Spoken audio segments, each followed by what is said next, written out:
Pemirsa, Transjakarta merupakan moda transportasi yang banyak diminati warga Jakarta. Namun di masa pandemi ini tidak sedikit warga yang mulai lalai untuk menerapkan protokol kesehatan di area publik.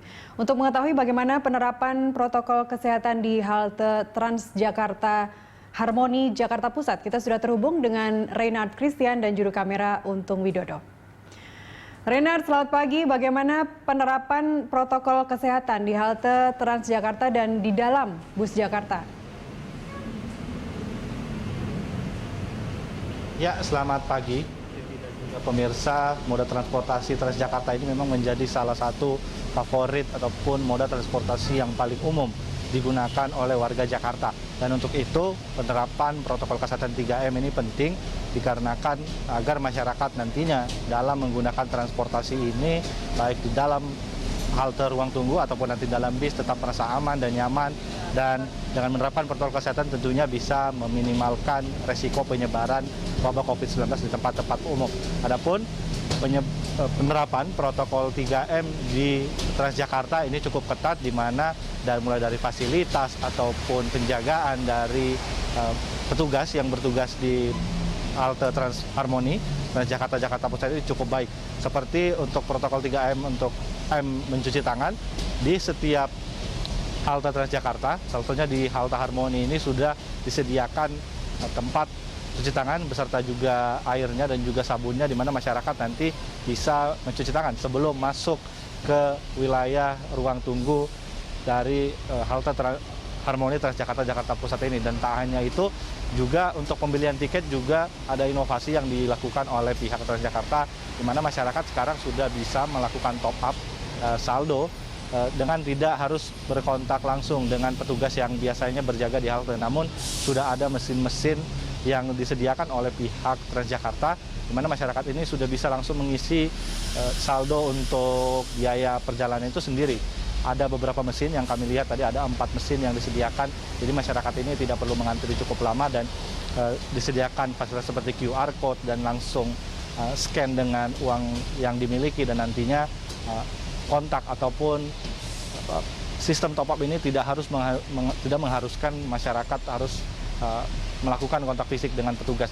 Dan juga terkait menjaga jarak, juga pihak Transjakarta juga secara ketat melakukan pembatasan baik di luar bus ataupun di dalam bus, di mana untuk di halte ruang tunggu sendiri pihak Transjakarta memberikan tanda seperti itu, di mana seperti tanda kuning dengan cap sepatu bertuliskan harap masyarakat berdiri di sini dan hal tersebut agar protokol menjaga jarak ini dapat dilakukan dengan ketat. Dan tak hanya di ruang tunggu, nantinya di bis juga dilakukan penerapan protokol 3M yang ketat. Ada petugas juga di dalam, di mana masyarakat hanya bisa duduk di tempat yang sudah disediakan ataupun sudah ditandai tanda X, dan bila maksud saya yang tidak ditandai tanda X, dan untuk yang sudah ditandai tidak boleh diduduki.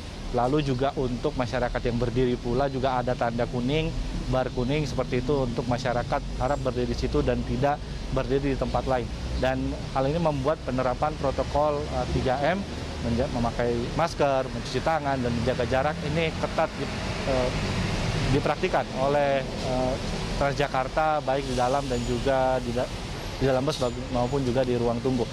Dari masyarakat sendiri juga pantauan kami, masyarakat juga cukup patuh terhadap protokol 3M. Semuanya menerapkan protokol 3M, mulai dari memakai masker, mencuci tangan, dan menjaga jarak. Dan hal ini penting agar masyarakat bisa aman dan nyaman melakukan perjalanan menggunakan moda transportasi Transjakarta. Mas Titi. Baik, bagaimana pengawasan protokol kesehatan ini? Apakah petugas memberikan sanksi bagi pelanggar protokol kesehatan? Sanksinya apa, dan apakah petugas sendiri juga ditambah jumlahnya di sana?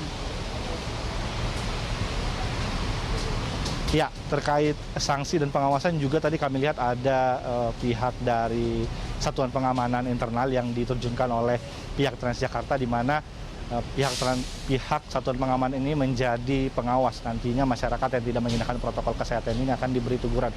Untuk sanksi memang tidak ada sanksi yang berlebihan seperti denda ataupun seperti apa, seperti sanksi denda seperti itu, namun dilakukan secara persuasif, dilakukan dengan teguran, dengan diminta. Misalnya masyarakat ini tidak menggunakan masker, diminta untuk menggunakan masker terlebih dahulu atau memiliki masker terlebih dahulu, lalu boleh untuk menggunakan moda transportasi Transjakarta. Dan juga Untuk suhu juga sendiri, bila masyarakat melebihi suhu yang ditentukan 36,8 juga diminta untuk tidak masuk terlebih dahulu untuk menggunakan moda transportasi. Jadi menunggu di luar untuk menunggu suhunya menjadi normal kembali. Dan pengawasan-pengawasan ini dilakukan di pintu masuk dan juga di dalam bus untuk masyarakat bisa aman dan nyaman menggunakan transportasi Transjakarta. Terkait jumlah petugas yang dari pantauan kami memang di tiap pintu, mulai dari tangga ruang tunggu hingga di ruang tunggu dan juga dalam bis disebar pengawas-pengawas yang nantinya akan memberikan tindakan ataupun teguran bagi masyarakat yang tidak mengindahkan protokol kesehatan. Nastiti. Reynard Christian, terima kasih atas laporan Anda. Selamat bertugas kembali rekan-rekan.